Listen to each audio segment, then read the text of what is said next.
स्वागत आहे। आज आपण करणार आहोत फोडणीची इडली। या अगोदर आपण इडलीची रेसिपी बघितलेली आहे। आपण इडलीची पण रेसिपी बघितली आहे आणि आपण तिरंगा इडली पण बनवलेली आहे। तर ही रेसिपी बघण्या अगोदर तुम्ही डिस्क्रिप्शन मध्ये नक्की त्या पण रेसिपी बघा। आणि हो, आज आपण फोडणीची इडली करणार आहोत। तर चला आपण त्यासाठी बघूया। आज आपण करणार आहोत झटपट फोडणीची इडली। तर त्यासाठी आपण घेतलेली आहे इडली, हिरवी मिरची, कढीपत्ता आणि कोथिंबीर। या अगोदर आपण मऊ लुसलुशीत इडली बनवलेली आहे, तर त्याची लिंक आपल्या डिस्क्रिप्शन मध्ये आहे। लहान मुलं चटणी सोबत किंवा सांबार सोबत इडली नाही खात, तर आपण ही नवीन एक रेसिपी घेऊन आलेलो आहोत, फोडणीची इडली। तर चला आता आपण बघूया की इडली कशी बनवायची फोडणीची। सर्वात अगोदर आपण या घेतलेल्या इडल्या कट करून घेऊया अशा रीतीने। सर्व इडल्या आपण अशा रीतीने कापून घेणार आहोत।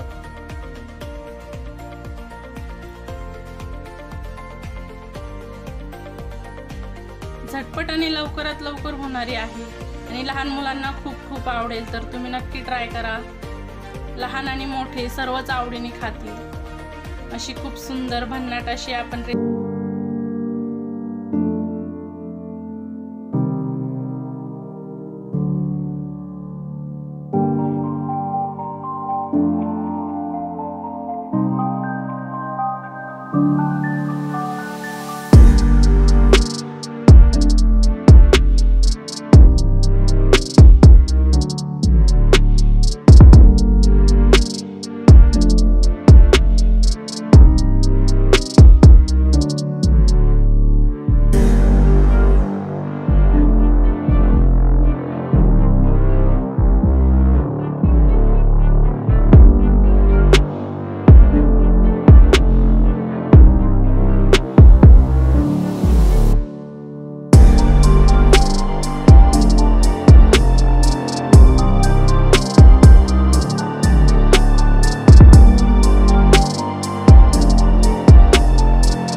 अशा छानशा रेसिपी सोबत आपण पुन्हा भेटूया।